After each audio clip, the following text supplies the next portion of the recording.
Assalamualaikum warahmatullahi wabarakatuh. Perkenalkan, nama saya Anissa Eka Cahyani. Saya dari kelas 12 MIA 3. Saya ingin menjelaskan materi bahasa Indonesia tentang menggunakan ejaan dan tanda baca. Yang pertama, ketepatan penulisan huruf kapital, yaitu dengan pedoman 1. Huruf kapital digunakan sebagai penanda awal kalimat, semisal kemarin Ida pulang ke rumah.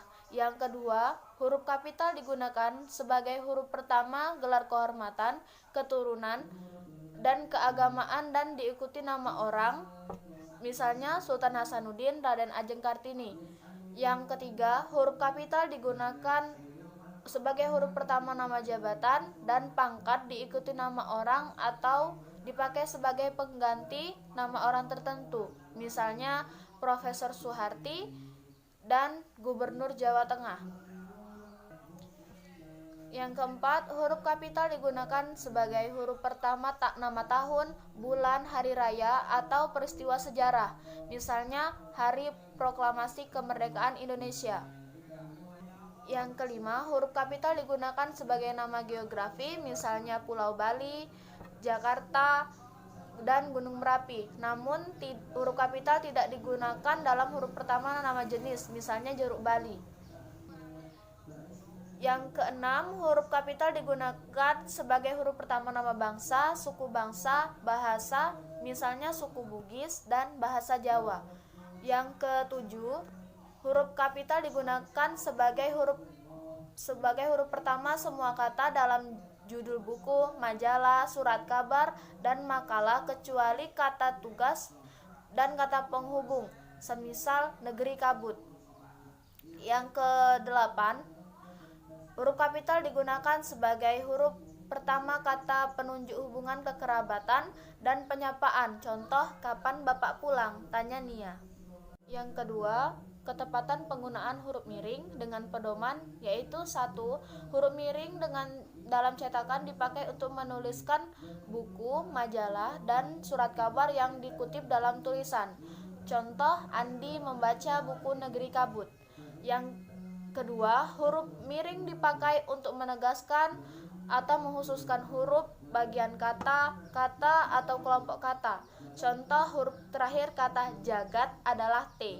Yang ketiga, huruf miring dalam cetakan dipakai untuk menuliskan kata atau ungkapan yang bukan bahasa Indonesia. Contohnya, nama lain padi ialah Oriza sativa.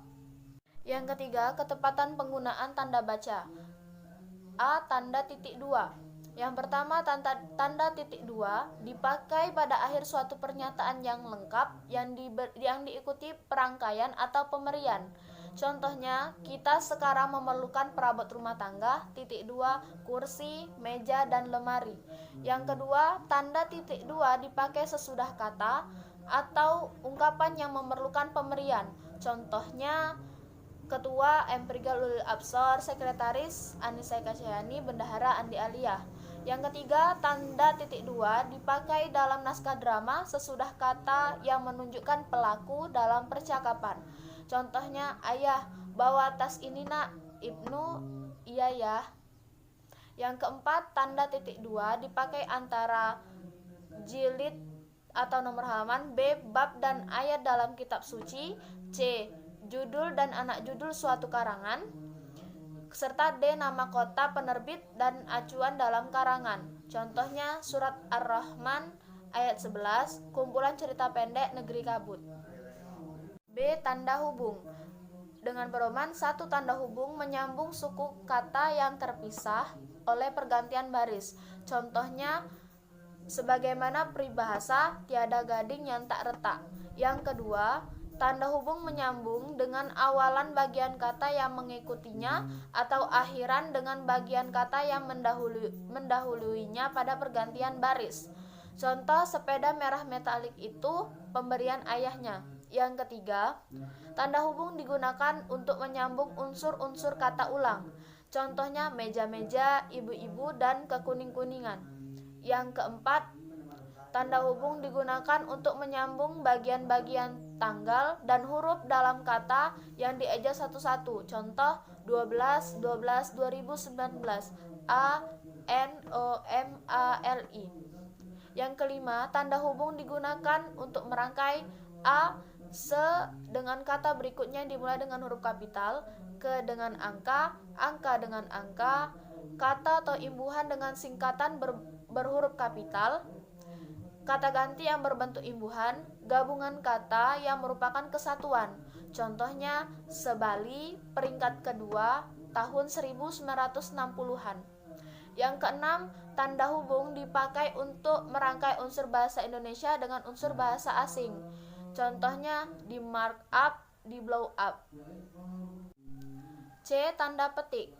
Tanda petik yang pertama, tanda petik digunakan untuk mengapit petikan langsung yang berasal dari pembicaraan, naskah, atau bahan tertulis lain.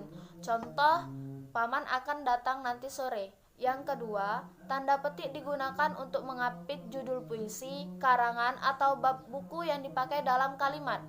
Contoh, puisi Aku Ingin dikarang oleh Sapardi Djoko Darmono. Yang ketiga, tanda petik digunakan untuk mengapit istilah ilmiah yang kurang dikenal atau kata yang mempunyai arti khusus. Contohnya, kakak suka celana panjang yang dikenal nama kutblar. Yang D, tanda aposisi atau pisah. Dengan pedoman 1, tanda aposisi atau pisah digunakan untuk membatasi penyisipan kata atau kalimat yang memberi penjelasan di luar bangun utama kalimat. Contohnya, keberhasilan itu saya yakin dapat dicapai kalau kita mau kerja keras. Yang kedua, tanda aposisi atau pisah digunakan untuk menegaskan adanya keterangan aposisi atau keterangan yang lain sehingga kalimat lebih jelas. Contohnya, gerakan pengutamaan bahasa Indonesia, amanat Sumpah Pemuda harus terus ditingkatkan. Yang ketiga, tanda aposisi atau pisah di antara dua bilangan, tanggal atau tempat dengan arti sampai dengan atau sampai ke.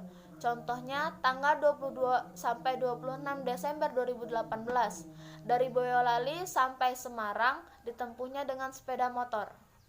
Sekian video dari saya, apabila ada kesalahan saya mohon maaf. Wassalamualaikum warahmatullahi wabarakatuh.